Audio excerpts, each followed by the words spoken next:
All right, welcome back, everyone. So in our last explainer, we spent a lot of time on the consumer side of the market, right? We were really diving deep into the price elasticity of demand and how buyers, us, react to those price tags. But today, we're flipping the script completely. We are stepping right into the shoes of the producer. Okay, let's dive into this and decode the fascinating economics of supply.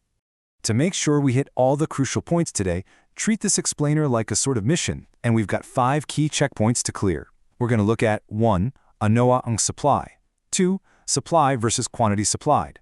3. Ang batas ng supply. 4. Ang rule ng ceteris paribus. And finally, 5. Mga ibang salag sa pamalayan. Okay, let's jump right into checkpoint 1. Ano ang supply? Or, what actually is supply? Now, in economics, there's this concept I like to call the rule of 2.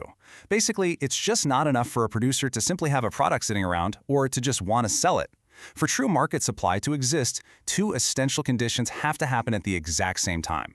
Step 1 is baganayas, which is willingness, so the genuine desire to actually sell at a specific price. And step 2 is kakayahan, or ability, meaning you actually have the physical capacity, the actual stock, ready to provide to the market. Let's test this out together. Just a quick little interactive scenario. Picture this. A producer genuinely desires to sell 5 notebooks at a set price.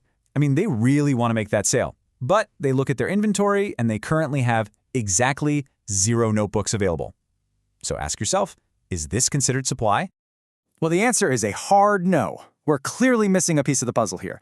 This is hindi pa supply, or not yet supply, simply because it's missing kakayahan, that physical ability. Without the actual notebooks ready to go, just having the desire doesn't magically manifest market supply out of thin air.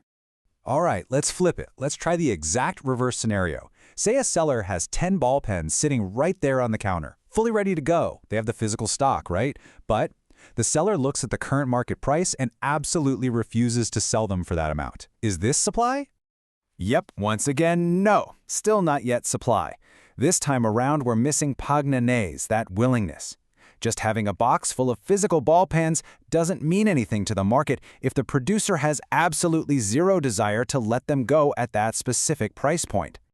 So, to wrap up this first checkpoint, supply requires the simultaneous presence of both pagnayas and kakayahan across various prices in a given time frame. It's only when that desire to sell and the physical capacity to sell actually link up that we successfully unlock real supply. And with that, checkpoint 1 is officially complete.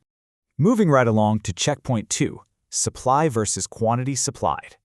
Now, I really need to point out a super common pitfall here. People use supply and quantity supplied interchangeably in casual conversation all the time, but in economics, they're totally different beasts. Let's clear this up. Look over at the left side there. Supply is the big picture. It maps out the total amount of a product that producers are willing and able to sell across various prices.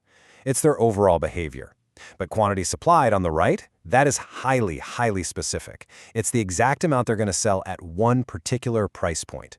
So for instance, if a producer says, hey, I'm ready to sell exactly 8 notebooks when the price hits exactly 30 pesos, that specific number, those 8 notebooks, that is your quantity supplied. All right, on to checkpoint 3, ang batas ng supply. Now we get to play detective and investigate exactly how a producer's quantity supplied reacts when those price tags start moving around.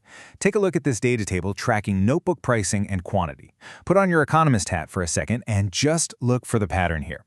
At a price of 10 pesos, the producer is willing to supply just 1 piece. But when the price jumps to 20 pesos, they supply 3 pieces. And suddenly, at 30 pesos, they're willing to supply 5 pieces. You can clearly see that upward trajectory, right? And that right there brings us to the formal definition. Ang batas ng supply, or the law of supply, states that there is a direct, positive relationship between the price of a product and its quantity supplied. As the price goes up, the quantity supplied goes up. As the price drops, the quantity drops right along with it. And it makes perfect logical sense, doesn't it? Higher prices act as a massive incentive for producers. It literally gives them a financial reason to push more product into the market. But wait, there is a catch. Checkpoint 4. Ang rule ng ceteris paribus. Yeah, so about that law of supply we just learned, there's a huge underlying assumption. Ceteris paribus is this fundamental economic rule. It's Latin, and it literally translates to all other things being equal. In our context, it means we are assuming that only the price is changing, while absolutely every other market factor is frozen in place. Think of it like a perfectly controlled science experiment. It's an essential tool that isolates the price signal from all the other distracting noise in the market, so we can clearly see its direct impact. Let's do a quick knowledge check on this one. Assuming ceteris paribus is actually in effect, let's say the price of a product suddenly drops from 50 pesos down to 35 pesos. However, despite that price drop, the producer suddenly decides to offer more products to the market. Does that follow the law of supply? No way. That absolutely violates the law. Ito ay labag. Remember, under ceteris paribus, price and quantity supplied must move in the exact same direction. If the price goes down, that positive correlation dictates the quantity supplied should go down too.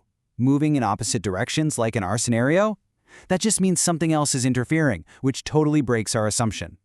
Which leads us perfectly into our final stop. Checkpoint 5. Mga ibang salik sa pamilihan. Because let's be real, we don't live in a theoretical bubble. What happens when we remove that strict ceteris paribus assumption? Well, beyond just staring at the price tag, producers have to carefully weigh a bunch of other critical external factors. For instance, gasto sa producción, or production costs, the actual money it takes to make the thing. If the cost of paper suddenly skyrockets, a notebook producer might supply fewer notebooks even if the retail price hasn't changed at all. Then there's technology. New tech can make production way faster and cheaper. And of course, the number of sellers, which completely changes the market competition. These are the real-world variables that are constantly pushing and pulling on a producer's ability and willingness to sell. There's this quote from our source material that I absolutely love, and it sums it up perfectly. It says, "In real life, a producer's decision is not based on numbers alone. They must consider conditions, reasons, and responsibilities." I mean, that really illustrates that economics is fundamentally about human behavior. Producers aren't just robots punching numbers into calculators. They're actually navigating this incredibly complex web of realities, costs, and panagutten to see the whole picture before deciding what to actually bring to the market. And just like that, mission complete. We successfully unlocked all 5 checkpoints and decoded the behavior of supply. Now, I want to leave you with a bit of a provocative thought today.